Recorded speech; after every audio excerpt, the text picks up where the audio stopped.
Welcome, everyone, to the Super Wildcard series of Just Saying Football with Jack and Sean. I'm your host, Sean Gain, alongside my partner, Jack McNicholas. We're here to bring you news, notes, weekly updates, and game analysis of your favorite teams from around the league. If you had not had the chance, go check out our website, justsayingfootball.com, and follow us on Instagram at justsayingwjs for article and video updates. Playoffs is here, Jack. You win, you get to keep going. You lose, you go home. We got the Indianapolis Colts heading to Buffalo to take on the Bills. The Bills heard what I said last week, that they were going to lose, and they said, fuck you, Sean. I'm going to put up 56 points on the Dolphins. They ruined the Dolphins' entire playoff chances, and now they get to face the Colts. So tell us what you got for us in that one. Man, I mean, the Bills this year, when I had bet against them, it's been pretty bad. I needed Stephon Diggs to do well one week, and I benched him, and he did fantastic. And then he was part of my demise in my fantasy championships this year.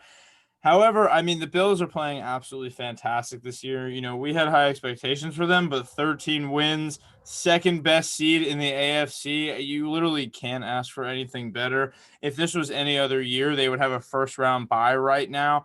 And, they absolutely ruined the Dolphins' playoff hopes. They heard you talking about them last week. But Stephon Diggs right now leading the league, most receiving yards, most receptions. It's got to hurt a little bit for you as a Vikings fan. Thank God you got 4 draft picks for him. But I know that this Buffalo offense is dangerous. This run game right now has really struggled. We haven't really seen them take off. But the Indianapolis run game last week, your man Jonathan Taylor, give us a little rundown on his first playoff game this weekend. Yeah, I think he is one of the key factors in this game. We just got to give him a huge shout out. He came on into the scene really late. I think everyone was high on him after that 4.39 combine that we saw. Yeah. And then he really kind of showed he can do. Last 4 weeks of the season, and just to let everyone know, he played Raiders, Houston, Pittsburgh, Jags. 84 total carries, 560 yards, and 7 touchdowns. And just one play sticks out against the Jags, especially. It was a 45-yard touchdown run where he juked out Joe Schubert, had no idea where to go, and found the end zone. It was absolutely incredible. And I think that for them to try to win this game this week, it's going to have to be through Jonathan Taylor and what this run game can do and what we've been seeing with Naheem Hines and Jonathan Wilkins as well. It needs to run through them. The Buffalo defense is not good against the run. It's one of their weaker parts of their defense. They're 17th against the run. They're better against the pass. We saw it last year. They're totally fine with the bend, don't break mentality. But this is going to be a dangerous team to run that mentality against. Indianapolis Colts are running the ball effectively. They're being able to pass the ball well out of the backfield as well. They need to be able to slow down Taylor. They need to slow down this run game if they, I think, want to win this game from a defensive point of view. Yeah, I mean, right now, just completely middle of the pack right now for Buffalo, so they are going to have to step up. This will be at home. They'll be motivated to get this one done. I think that it's going to be on Devin Singletary to step up. We talk about how the Colts are going to have to manage the clock against this Buffalo defense. This Indianapolis defense is going to give this Buffalo offense some trouble. And I think that Devin Singletary must step up. They need to be able to control the clock. But we saw what the Bills do when they just give Josh Allen the ball. This year, 4,500 yards, 37-10 on the season. That is incredible numbers, things we didn't expect from him. So this week at home, it's tough to bet against this guy. Yeah, I absolutely. I'm going to take the Bills in this. I'm not going to say that they won't win. They just put up 56 points against a division opponent, at home. What they've done all season. I mean, got to give credit to Josh Allen for his leap from last season to this season was incredible. Stephon Diggs definitely held out for that. It hurts as a Vikings fan to see him go. Couldn't be more happy with the season that he has had because he proved everyone, including myself, right, that he is one of the best in the business. So I'm insanely happy about that one. But one thing that I want to say is that if the Colts have their best chance to win this game, it's running the ball, managing the clock. We saw this last year when they played the Chiefs and when they beat the Chiefs. Stout, solid defense that didn't allow the over-the-top passes and deep balls that this quarterback loves in Mahomes at the time, that also Josh Allen loves with Stephon Diggs. and then running the ball effectively, making smart short passes, and working it on 4th and short. This is their recipe and Frank's recipe to try to come in and upset Buffalo at home. It's going to come down to clock management, keeping the ball out of Josh Allen's hand, because when he gets the ball in his hand, whether it's running or passing, he is lethal, he is dangerous, and the Bills look like they're ready for a deep playoff run. So run the ball well, Colts, but it's going to be really hard to beat the Bills in the playoffs, especially at home. I'm still taking the Bills. Yeah, this was a really, really tight one for me, but I it's something we haven't mentioned yet, and something that's been flying under the radar, and I'm sure the Bills are pretty happy about it. You mentioned how a big factor here to stop Buffalo, and I'm taking Buffalo here, but a big reason why is because if Indianapolis is able to stop Kenny Stills. Kenny Stills now signed to the Bills, and he is a deep threat, and he has been just motivated and waiting to sign for a team. Here he is, ready to go. He's been, he's rested, and when Stephon Diggs is going to see some major coverage, I'm going to take the Colts in this one. Taking the Colts in this one? I'm taking the Bills, and there we go. I'm going again. I said I can't take against the Colts. I can't take the Colts in this one.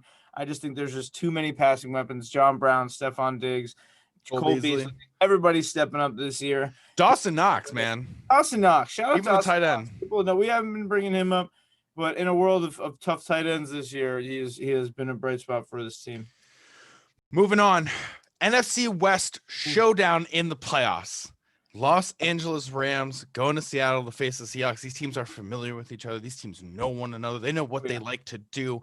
Positive sign for the Rams. Jared Goff is now officially listed as questionable. Oof. Always a big positive. What you got for us in this one? Questionable is always like a big pet peeve of mine. I always feel like once you're ready to go, I feel like teams always try to play a game, especially right here before the playoffs. But Jared Goff, I'm expecting he will absolutely play. He understands that this is a team that had a Super Bowl loss just recently, and they are trying to get back. But Seattle as well. In the last decade, both of these teams have felt Super Bowl losses. They are in a position right now to take down a team that they have each played this year.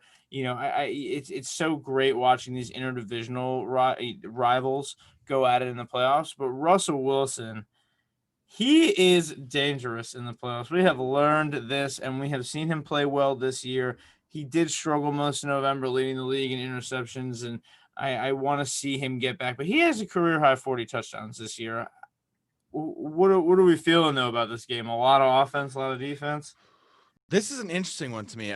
I think that if Goff is out and we do see Walford again, I think that Seahawks need to then plan for Walford's running ability. He ran the ball surprisingly well against the Cardinals last week, was 6 for 56, was just able to show a little bit more than what we see from Goff in terms of running capability. I'm not saying he's a better passer at all, better quarterback, anything like that. But I think that it's definitely going to come down to how these two offenses operate. We've seen that the Seahawks defense has slowly improved as the year has gotten later in. They're still not the best in terms of statistics against the pass or against the run, but they've been able to improve. I mean, look, they held the Rams to only 9 points the last time that they played. That's huge. Game. Yeah. Huge field goal game. And I think that for the Rams right now, it's going to come down to how their offense can operate. How are they going to be able to attack the Seahawks defense, and also what are we going to see from Aaron Donald? Like I think that the Rams defense have a chance here to kind of get some revenge on Russell Wilson for that earlier loss, and I'm really curious. Like I'm kind of excited. Jamal Adams also in his first playoff game. Like, oh yeah. What do you like? What's multiple sacks from him? 1 sack, no sacks? Like, is this going to be a game that he shows up and dominates, or is it going to be a no statistical kind of game for him? Like, there are a lot of things that are involved in this game that I'm kind of curious about. Yeah, his interview today was so funny. They were asking him about his status for this game, and he said, I'm feeling good. I'm all go. This is my first playoff game. He is so motivated.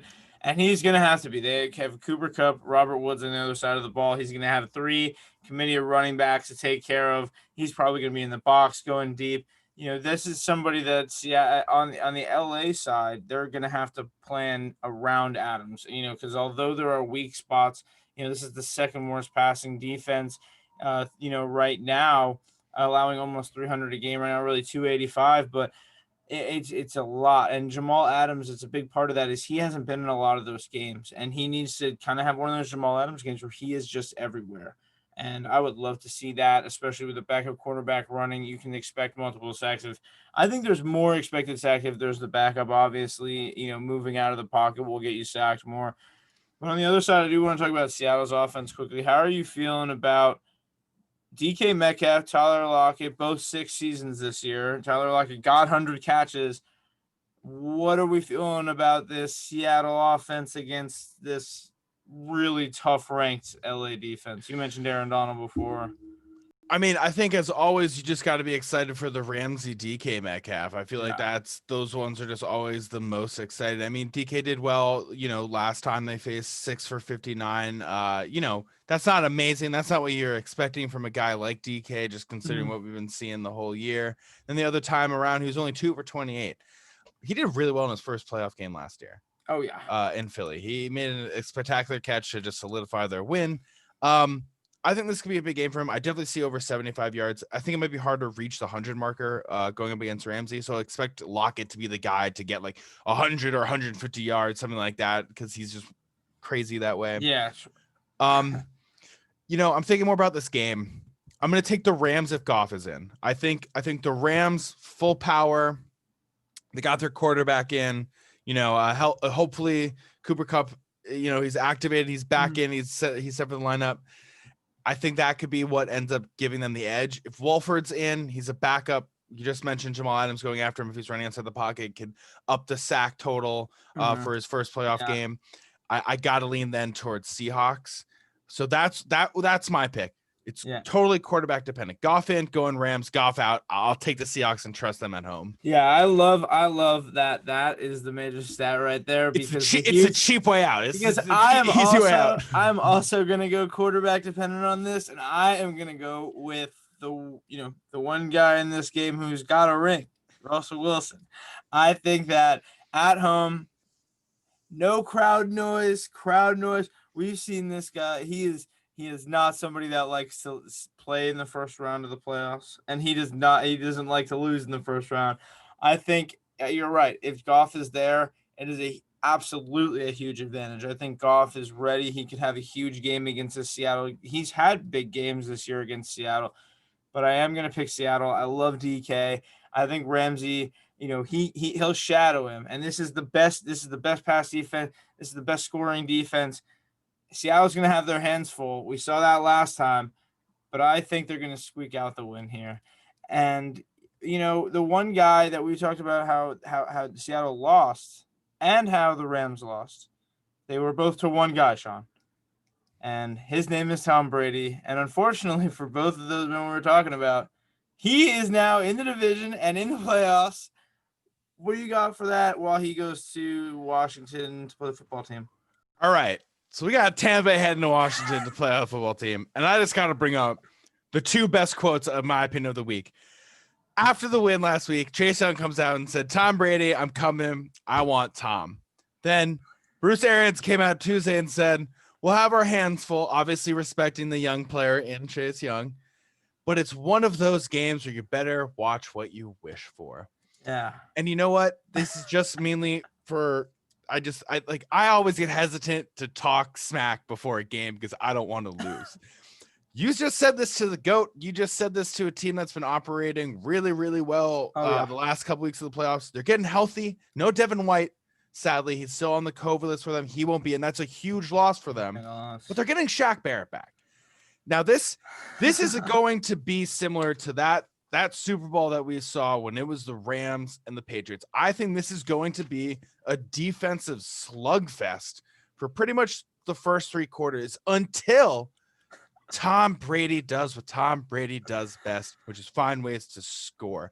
I think that hopefully Mike Evans is in, knocking on wood. The table I'm sitting on is made out of wood. Knock on wood if you're with me, but also knock on wood that Mike Evans is in and playing in this game after we just saw a hyperextension in his knee, because Mike Evans, Antonio Brown, Chris Godwin, Rob Gronkowski, Scotty Miller, Leonard Fournette, Ronald Jones, the team that everyone's been hyping about for so long in the offseason has a chance to get a playoff win. And I think that for 3 quarters, defensive slugfest. 4th quarter, it's going to be the Tom Brady Buccaneers show. Oh man, I mean we always every year we were talking about it before we were recording. Every year we say, oh, this could be his last time. This could be his last. This is one of those games where I truly do think that Tom Brady will have his hands full. Like you said, Chase Young, John Allen, these are huge defensive linemen. Every week that we've talked about Washington, we talked about how this offense has struggles or some sort of adversity that week with injury. And here we are. They're in the playoffs right now, and they're hosting Tom Brady. It's like hosting Beyonce for dinner, and they don't have a quarterback. They don't have any food planned. Like, although they're going to maybe create a little bit of havoc having a guest over, they're gonna serve him some food, and Tom Brady's not gonna like it. But I think Tom Brady's gonna eat it up, and he's gonna get himself out of there and get into the next round. It's easy, I think with Chris Godwin, we were mentioning, earlier, he played in the Northeast. Tom Brady is not affected by playing a cold weather game. Mike Evans, maybe with that knee, could be tough. Devin White being out, that's tough. Alex Smith winning against Tom Brady in the first round already adds to this like incredible comeback player of the millennium, debate. And it's just, I think that would be absolutely incredible. And we know defenses have gotten people in playoffs, but this is Tom Brady.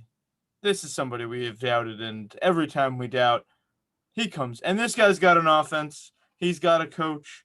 He's got the defense. He's got the defense. And when we've seen Tom Brady have a top 10, top 15, even a top 15 defense, like Sean said, you do not want to give that guy the ball in the last 2 quarters. Yeah, I just want to shout out Ron Rivera and Alex Smith. I think you're looking at Ron Rivera in the season that he put together, his first season, also battling cancer, was able to overcome that. That's an incredible story and journey. Absolutely. as he's coaching a team into the playoffs. I think he's definitely a head coach of the year candidate. I also just want to say that Alex Smith, the season he's had after a brutal injury, the award comeback player of the year needs to now be called the Alex Smith comeback player of the year award. This was absolutely incredible. The season that he put together again after a brutal injury.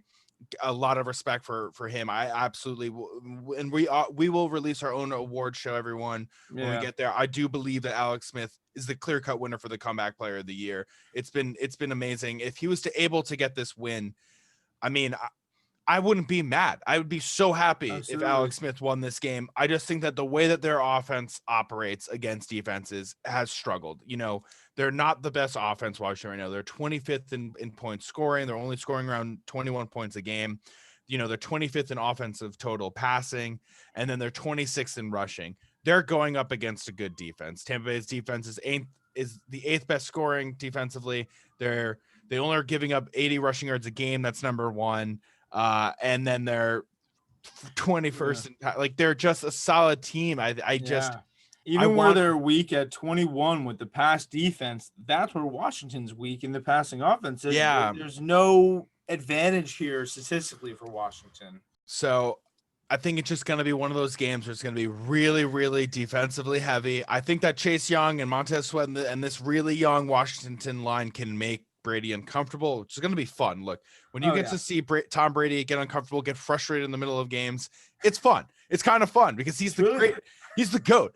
And then he overcomes. And that's kind of what makes it fun. So I still think that the Buccaneers are going to take this. I think that they're ready for this playoff game. I think that Chase Young's going to be Chase Young 2 sacks, though. I think we keep doubting this man, and every time we're like, he won't get a sack this week. He goes and gets 2. Chase Young 2 sacks. Between Shaq Barrett or Chase Young getting more sacks, I'm taking Chase Young. I think a comment like that at the beginning of the week and the season that you put together and the number 2 overall pick, I think he'll live up to it. I don't think they'll get the win, but Chase Young will live up to Tom Brady. I'm coming after you. Wow, I love that. This is an incredible day of Saturday playoffs, and we get this one at the end. Yeah, and look, everyone, that is all the time that we have. Thank you everyone for tuning in. Thank you everyone for listening. Before I give it over to my good friend here, Jack, just want to let everyone know we are doing an ESPN playoff pigskin pick'em. If you want to join, it's just on ESPN. You go search it. It's just saying football with Jack and Sean. No passwords, no nothing, free entry. We think the award right now is going to be winner gets a guest appearance. So You could be our first guest ever on the show. That'd be awesome to win. Go out and compete, make the right picks. You're gonna be the guest. Try to beat us. We challenge you to beat us, the experts. They're all experts. But yeah, no, thank you, Sean. We're doing that. We want everybody to just get excited about these playoffs, make the right picks. And, you should always check us out on our Instagram, just saying NoGWJS. Just all our updates are on there. You can check it out. We'll always have great updates throughout the day. Check us out on Just Saying Football right on YouTube, and check us out at justsayingfootball.com. You can always check us out, just that way we can maybe get you on the show. Hopefully. Just got to beat us. Thank you. Have a good time. Enjoy the playoffs. Super Wildcard weekend 2021. Enjoy.